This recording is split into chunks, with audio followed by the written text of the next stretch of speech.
Ari ambuye naira naine. Naine. Naira naine tapu mulire kuno. Mwana we tapu mulire kuno. Iweyo tamira muru mwana we. Mwana iwe.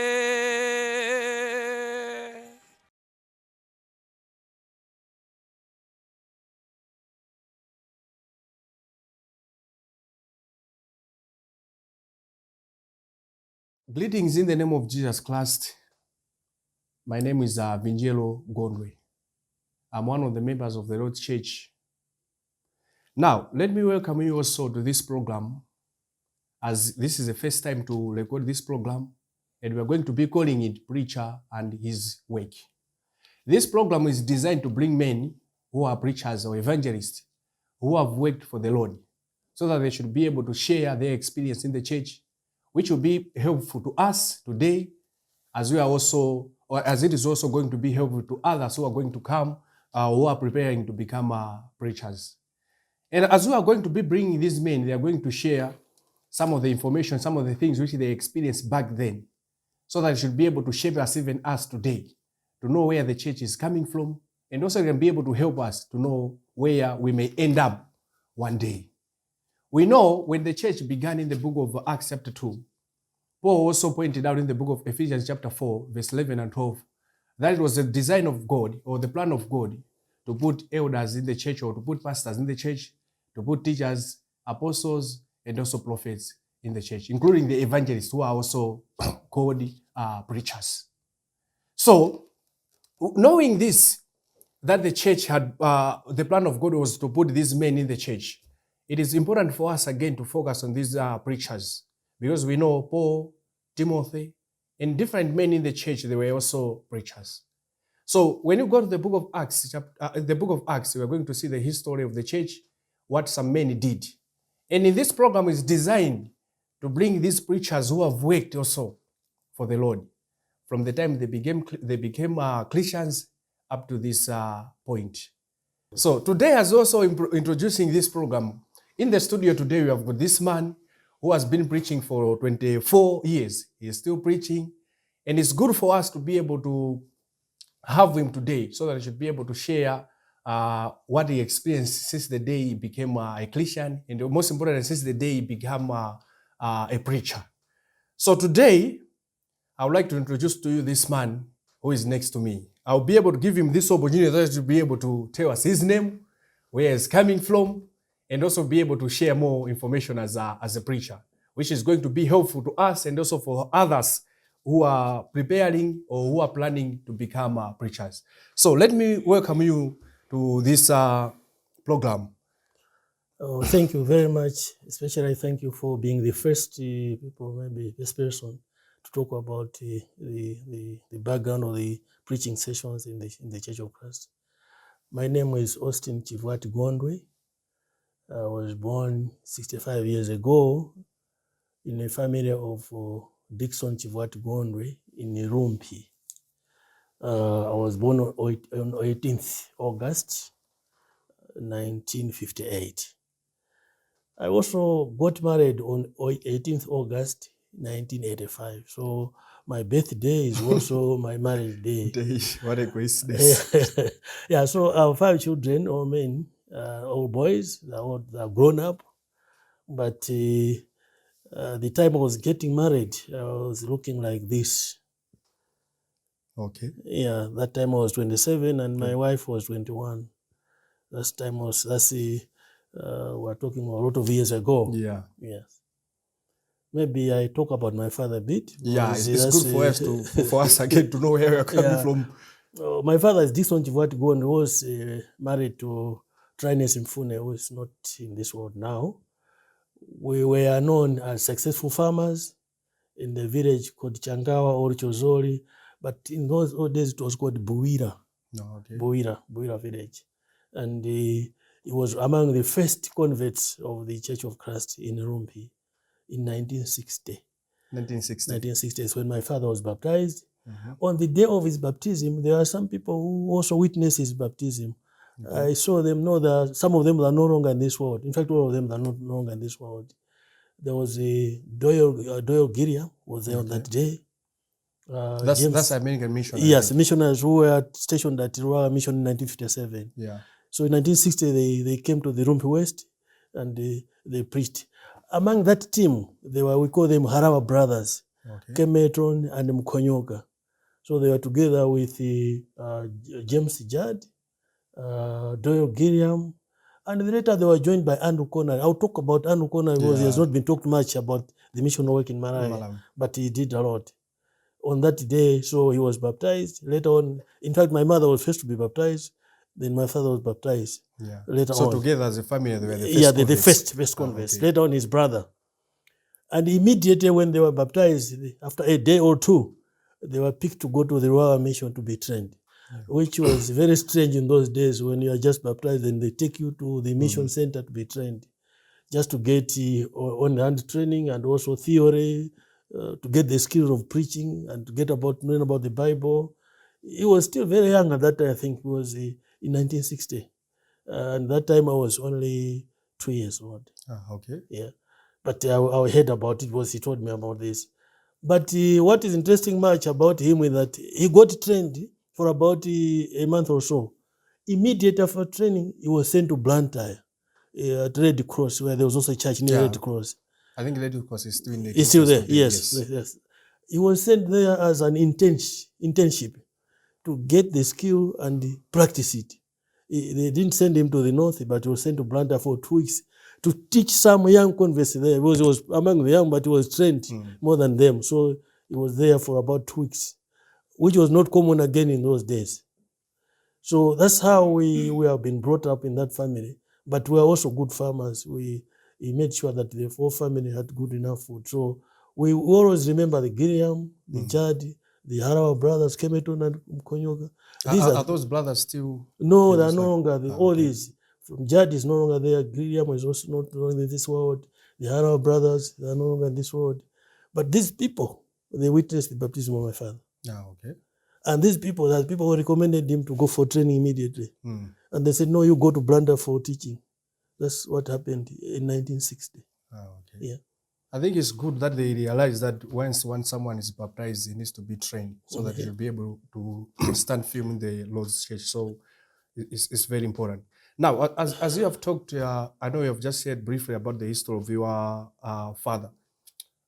I think it's also interesting for us to know some of the things, how he has become a Christian now. In those old days, I think it was something very new. Even to some members in the family were like, what is this man really doing? I think since it was a new thing. But how was his experience? How did he balance things when you're talking about he has just been baptized, he's encouraged to go to this preaching school, and he has been sent to Blantyre and Red Cross. So it's a new thing in the family, and maybe some could not even understand what was going on.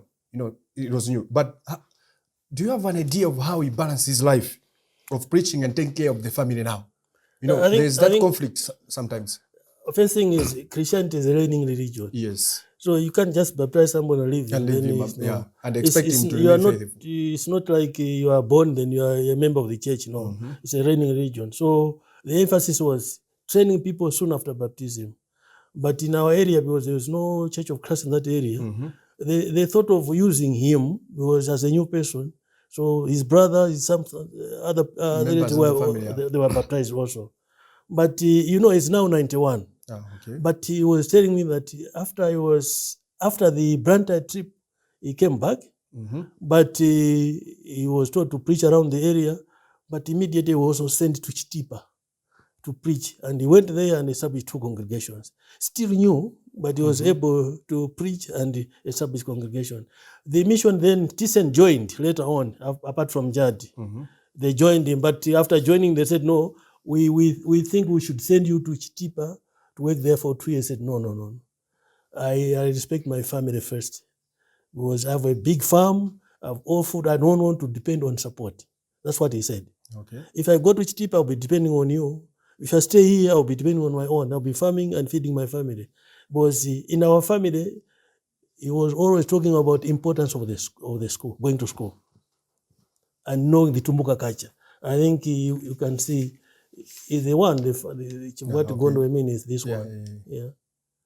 When he was talking about importance of culture, when in our family, when somebody gets married, all my children gets married, they always go home after all the sessions.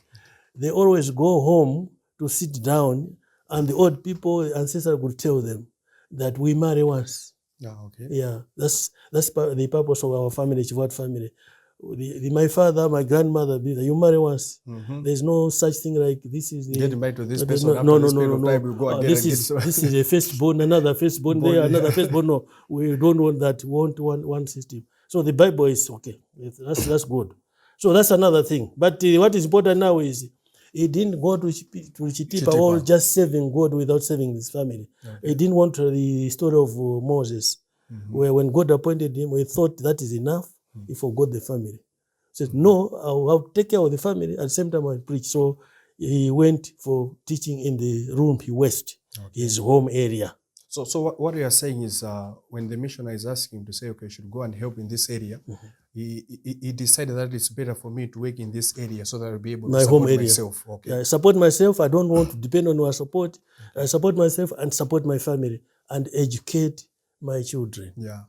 So that's why, because of that type of education system, the way he was thinking, I was the first to go to a secondary school that time, which it was new in that area for somebody to go to a secondary school. So because of him, insisted three things: knowing the worshiping of God, education, and knowing your culture as an identity. That's what he has been saying this all along until this hour. Yeah. Yeah. Okay. So from 1960 to date, he has been able to establish about 44 congregations. 44. And he assisted the establishment of 10 more than 2 in Chitipa.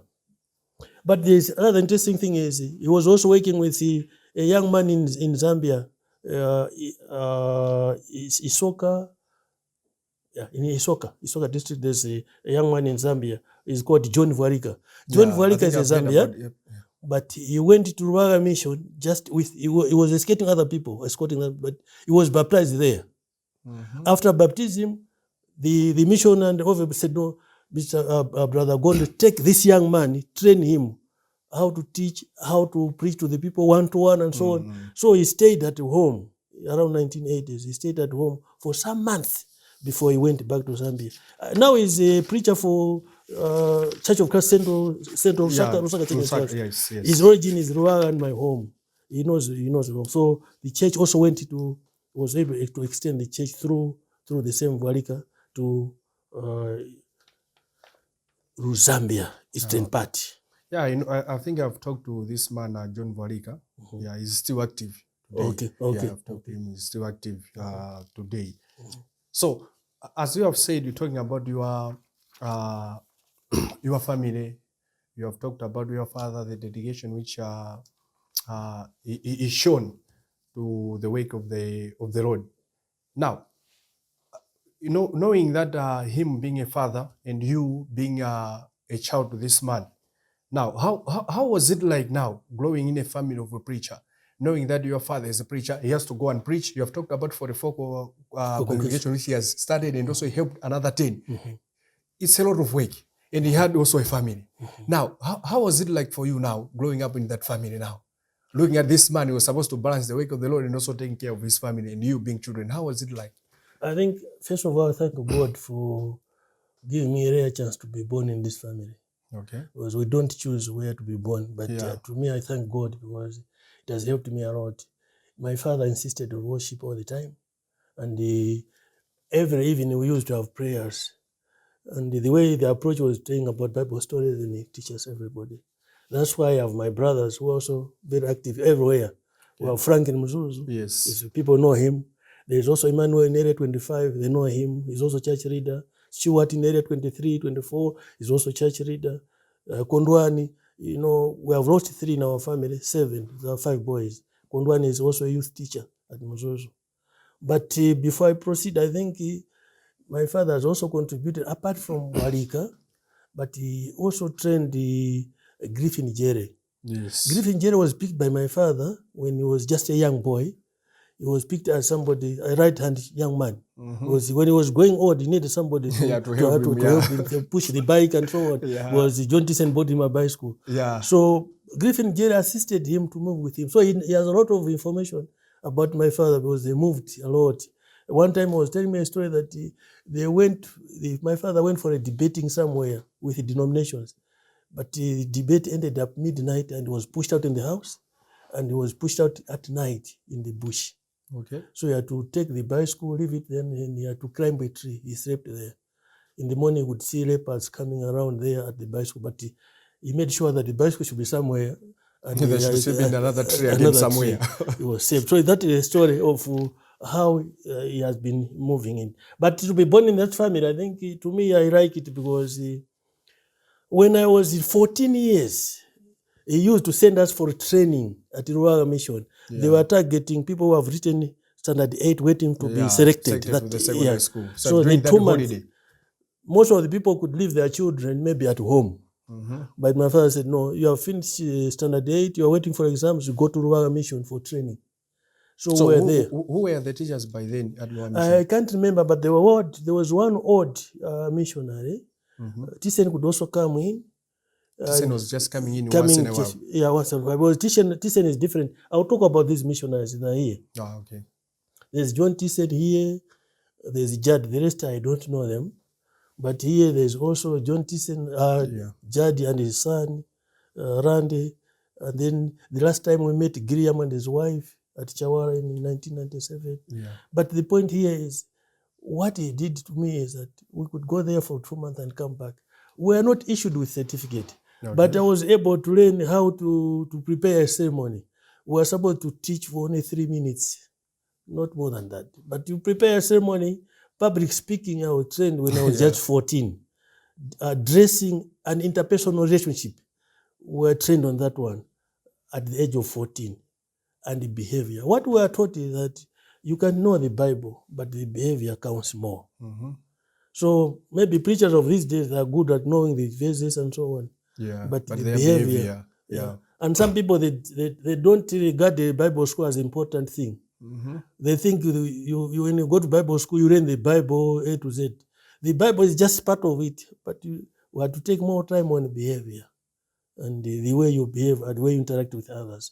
This was at air. So Proverbs 22, verse 6, it proves to me, because I was given this when I was very young. I'm still using it today.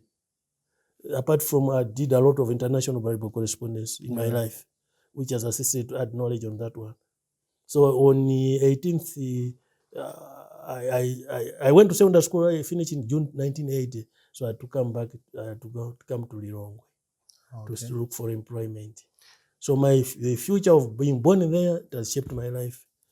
I can't forget what it taught me, especially to be trained while you are young. And that spiritual environment at home assisted my brother.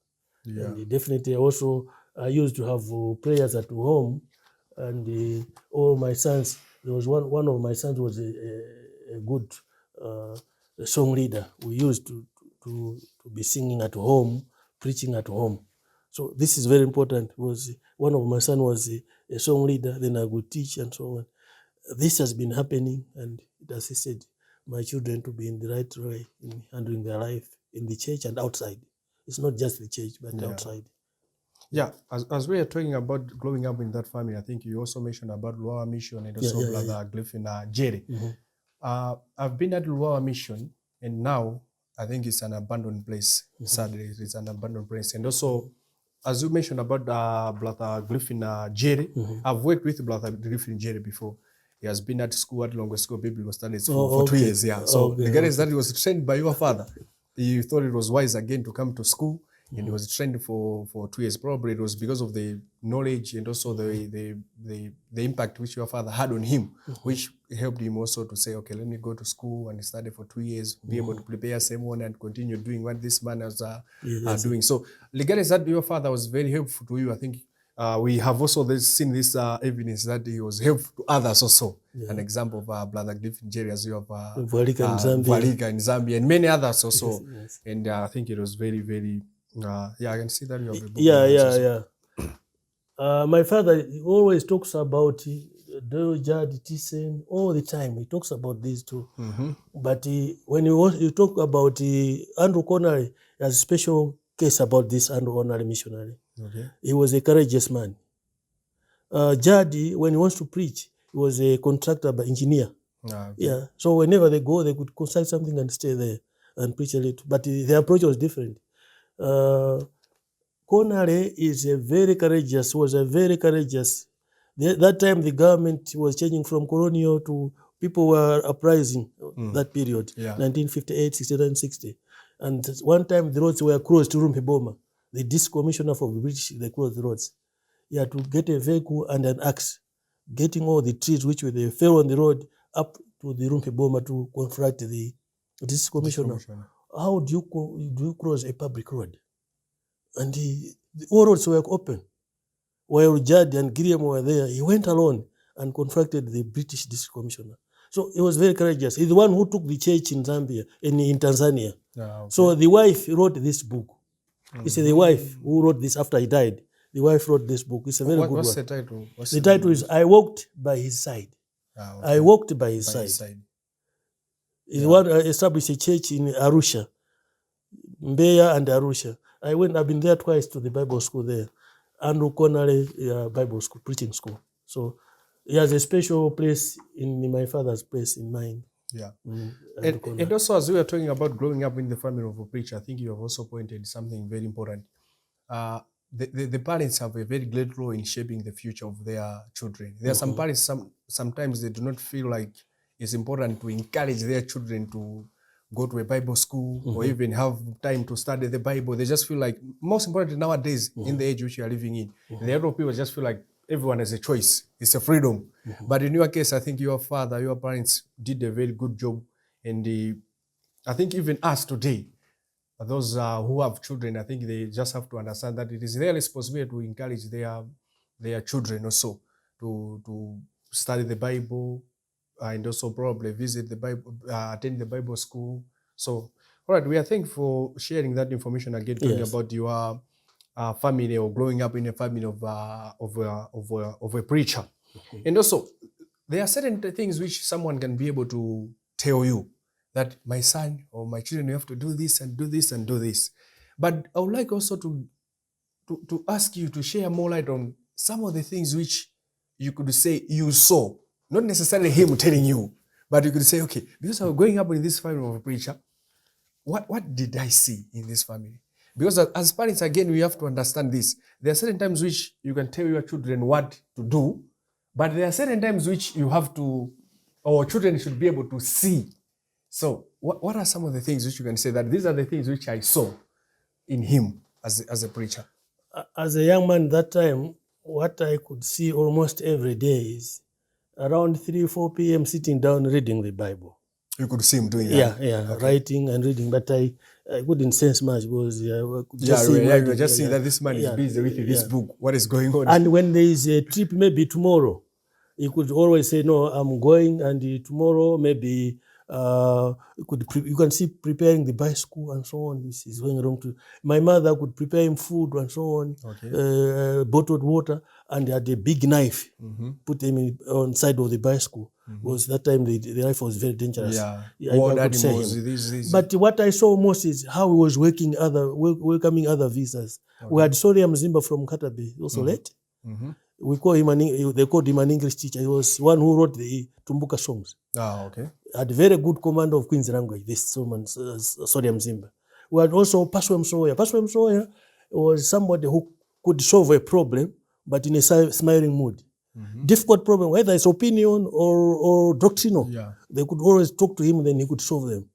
I could see people discussing, and the problem was solved.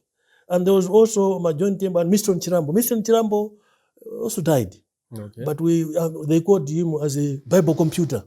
You ask a question, he would give you a Bible verse right away. Mr. Chirambo. These are the talented preachers. But all these, they learned to be good, have behavior first. The rest come later on. So these are some of the RG Chiro from Zimba, they wanted to come home. But all of these, I first knew are our brothers, Kemeton and Mkonyoga. They could come home and so on. So these are the things. I could also see him, he could take me to funerals, how to preach on funerals. He could also take me there. So I could see him preaching and I could see how he could do it. So it has assisted me because I've been preaching on funerals, I think over 32 years, because I learned from him. During holidays, I could go there, then how to officiate a wedding. I've officiated a lot of weddings, I think you see. A lot of weddings was of him, was how he could do it. And also preaching on government functions. Yeah. He could be invited. And also chieftainship. If the people are installing a chief, they could call him. The paramount could call him to preach on that day. So this also assisted me to know how I saw him doing, but it had an impact on me. Okay. I saw him doing, but it has an impact. I also preach, I also all this, because of this. But finally now I've been elected as a church elder for Area 36. So sometimes time, things change, you know. Now I'm a church elder. But I also preach at the prison. I think next time we'll talk about the prison. We'll be able to talk I've been about preaching the on prison for ministry. 17 years. Yeah. So all this happened because of my background. Okay. Apart from that, I think I also I've been a civil servant for a long time. So I think we'll we are go going through. to talk more about that. Yeah. Of course, as we are talking about your father or your family, the other thing which also triggered my mind is about when you are talking about your father maybe is going somewhere. You have also talked about your mother, who happens to be your father's wife. You were saying that whenever your father also goes somewhere, your mother was there making sure you prepare food, water. Yeah. So what can you say again as a preacher? How important is the wife to a preacher? You know.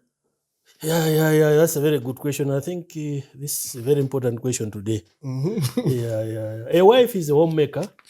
A wife should be a manager of the home and a weaver of love. If these three things, you don't have a wife who can do this, then you have a problem. Big problem. Yeah, that's why we said you marry once. Was a good wife must be a homemaker. The home must look like there's somebody here. And also a manager of the home and also a weaver of love. Okay. Yeah, so I am married to Miriam. And we have been together since 1985, August. Why did I marry? How did I pick her? Was when I was at Church of Casting Falls, I could see her coming to church every Sunday, but she was the first to come in. So I was watching for 2 years. I didn't look at the beauty, but the activeness in the church to avoid other problems. So I married her because of that. So that's how it is working good for me. And the bringing of children is much better because we are bringing children as a team. Yeah. Not one against loving this one. Yeah. No, I didn't bring my children like this. We are always at one page when treating of children. And the church benefited from us because we didn't bring problem to the church. The problems were sorting here, the family, and automatically they go to the church. Yeah. So there's always peace and cooperative and constructive ideas. We don't have to cause problem at the church. And also, it's like a family should be an encouragement center to everybody. So we are also an example to the church. And spending more time at work is not good. We need to spend more time, find time to spend at home. Because Moses had the same problem.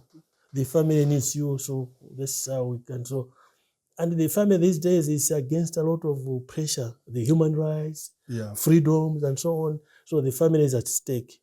So Hebrews chapter 13, verse 4 is the church and the family to protect it against these lions outside there. Yeah. All right. I think I would like to thank him as we are now, time is running against us. Yeah. He has shared a lot of things to us. He has given us a picture of where he's coming from. He has given us a picture of his father or his parents, who happens to be my grandfather, of course. And he has given us about the family setup. I think he has said a lot of things which he has pointed out. And most importantly, he has finished by talking about the importance of having the right wife as a preacher. It's hard for a preacher to become very successful when it comes to doing the work of the Lord when you have problems at home.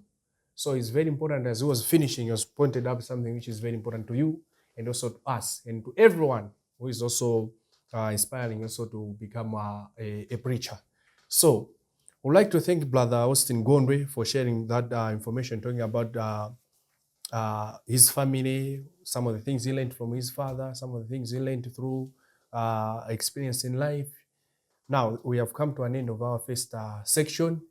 We are just asking you again to be there next time as we continue to talk more about his preaching as a preacher. So we'd like to encourage you to be there again next time. May God be with you. Amen. Ari ambuye naira naine. Naine.